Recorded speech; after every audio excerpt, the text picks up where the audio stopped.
वांछित अभियुक्त को लूटी गई अंगूठी एवं घटना में प्रयुक्त अवैध शस्त्र समेत गिरफ्तार किया। थाना उठाने में वांछित 10,000 रुपए के इनामिया अभियुक्त नौहे पुत्र मुस्तरद निवासी कबूलपुरा गौटिया थाना कोतवाली जनपद बदायूं को गिरफ्तार किया गया।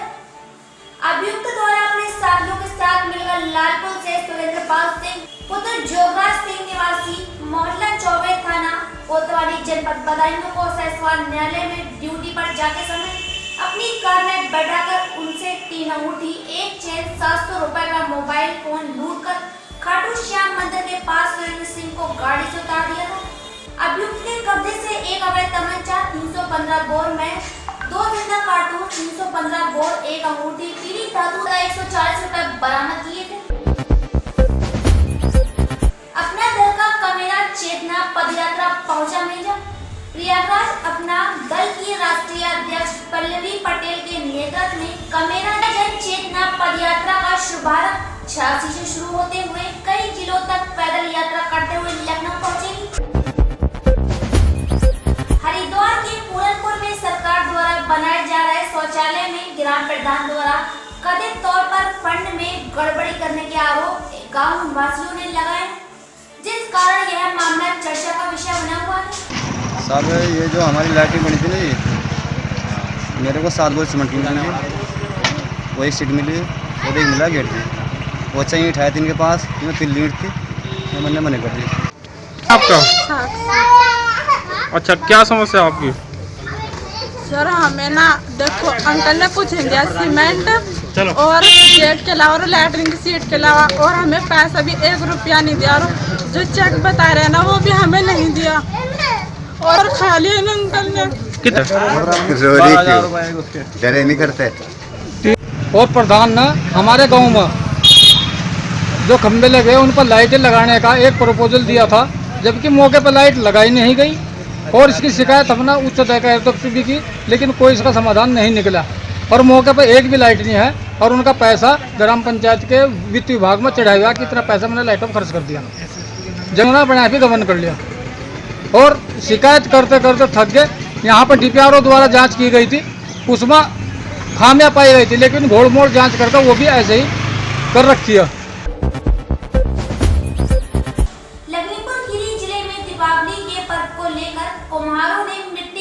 बनाने का कार्य जोरों पर शुरू कर दिया है, लेकिन दियों की खरीदारी न होने से कुम्हारों के हालात काफी दयनीय हो गए, क्योंकि वही लोग मोमबत्ती व चाइनीज झालरों की ही खरीदारी करते नजर आ रहे हैं।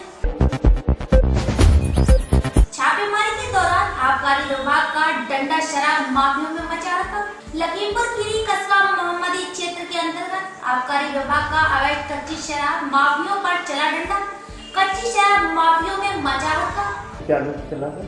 आबकारी आयुक्त उत्तर प्रदेश द्वारा दिनांक 6/11 से 15/11/2020 तक अभियान चलाए जाने के निर्देश दिए गए हैं। उक्त आदेश के क्रम में लखीमपुर खीरी जनपद के जिला आबकारी अधिकारी महोदय श्री कुलदीप दिनकर जी द्वारा अभियान को सफल बनाने के लिए समस्त स्टाफ को स्पष्ट निर्देश दिए गए हैं कि प्रतिदिन क्षेत्र में जाकर के अवैध शराब के अड्डों को समूल नष्ट किया जाए।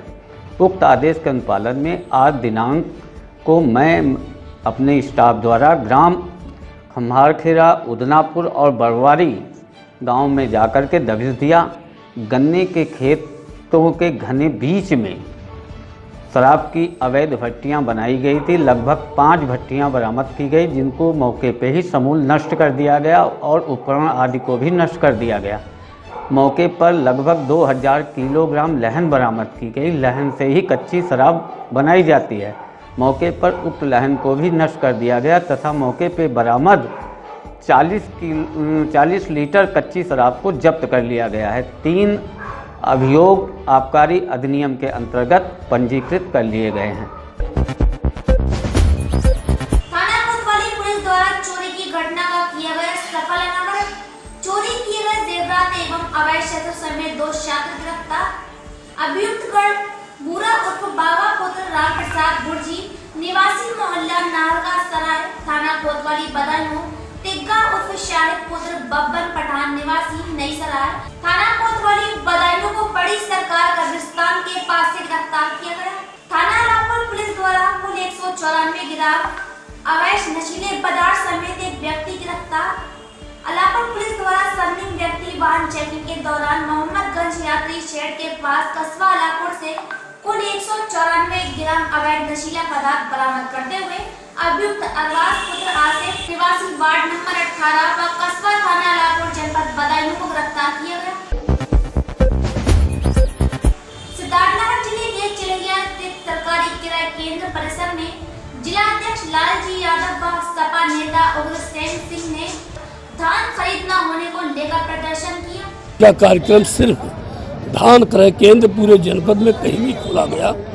परसों हम लोग जिला कमेटी की बैठक में निर्णय लिया गया कि पूरे जनपद में सभी क्रय केंद्रों पर धान क्रय केंद्र खोलने के लिए धरना के माध्यम से शासन प्रशासन को विवश किया जाए। मूल मुद्दा यही था। धान की खरीदारी नहीं हो रही है, बिचौलिए औने पौने दान में खरीद रहे हैं और यहाँ तक कि ये क्रय केंद्र के जो प्रभारी हैं वो व्यापारियों से मिलकर फर्जी ऑनलाइन कराकर और फर्जी खरीदारी दिखा रहे हैं। इसके खिलाफ समाजवादी पार्टी आज धरने की शुरुआत की है और ये धरना पूरे जनपद पर सभी क्रय केंद्रों पर दिया जाएगा।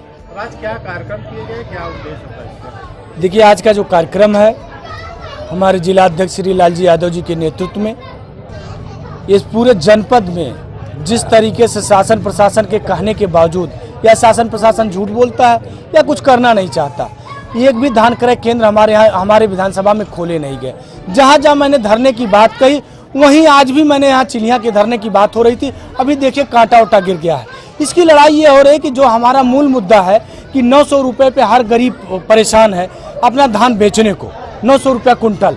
आज हमको जब एक निर्धारित मूल्य 1865 रुपये देने की जब बात थी, सरकार देने की बात भी कर रही है, तो सरकार या झूठ बोल रही है या प्रशासन झूठ बोल रहा है। इसी के खिलाफ हम लोग एक लामबंदी की है कि हम लोग हर उस धान क्रय केंद्र तक जाएंगे जहां धान क्रय केंद्र खोले नहीं जा रहे।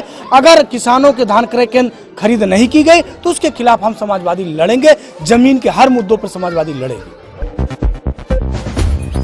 गाँव में बने स्वयं सहायता समूह के माध्यम से पहुंचा जाएगा गर्भवती धात्री सहित किशोरियों में ड्राई राशन। जनपद सिद्धार्थ नगर के जोगिया विकास खंड के ग्राम पंचायत जोगिया के सम्मिलित विद्यालय जोगिया में कार्यालय बाल विकास परियोजना जोगिया द्वारा ड्राई राशन वितरण कार्यक्रम का आयोजन किया गया। आज ड्राई फूड दिया जा रहा है महिलाओं को। इसमें किनकी सहयोग है और महिला और स्वयं सहायता जो समूह वो किस प्रकार से इनको मिल पाएगा? स्वयं सहायता समूह का क्या रोल रहेगा? देखिए, शासन की एक बहुत ही बढ़िया पहल की गई है शासन द्वारा और उसमें निर्देश ये प्राप्त है कि अब सिर्फ समूह की महिलाओं द्वारा ही जो सारी आंगनवाड़ी पे हमारे लाभार्थी हैं, चाहे वो 6 वर्ष से कम के बच्चे हों, चाहे वो गर्भवती महिलाएं हों या चाहे वो किशोरी बालिकाएं हों, तो सभी को जो राशन वितरण है वो समूह की महिलाओं के माध्यम से ही किया जाएगा। तो उसी के हिसाब से आज उसकी जो है वो शुरुआत कर दी गई है और हमारे यहाँ पे 1292 राशन की दुकानें हैं, जिसके सापेक्ष जो है इतनी ही समूह भी हमने चिन्हित कर लिए हैं और हमारे जो 3100 के ऊपर आंगनवाड़ी केंद्र हैं तो अब इन्हीं समूह की महिलाओं द्वारा किया जाएगा। इसका उद्देश्य जो वो बहुउद्देश्य है। सबसे प्रथम ये है कि समूह की महिलाओं को इससे सशक्तिकरण होता है, उनकी आमदनी मिलेगी उनको। जो एक हमने एनालिसिस किया उसके हिसाब से प्रति महिला कम से कम 12,000 रुपये की आमदनी जो है प्रति समूह को मिलेगी, 12,000 की आमदनी। इसके अलावा जो बीच में कई शिकायतें आती थी कि विभाग द्वारा सप्लाई किया जाता है तो उसमें कहीं शिकायतें आती थी कि लाभार्थी को ना देकर दूसरे को किसी को दे दिया गया। तो अब क्योंकि समूह की महिलाएं रहेंगी वो गांव की ही महिलाएं रहेंगी, तो इसलिए उससे उम्मीद की जाती है कि जो अब डिस्ट्रीब्यूशन होगा वो बेहतर होगा और शिकायतें इस प्रकार की कम होंगी।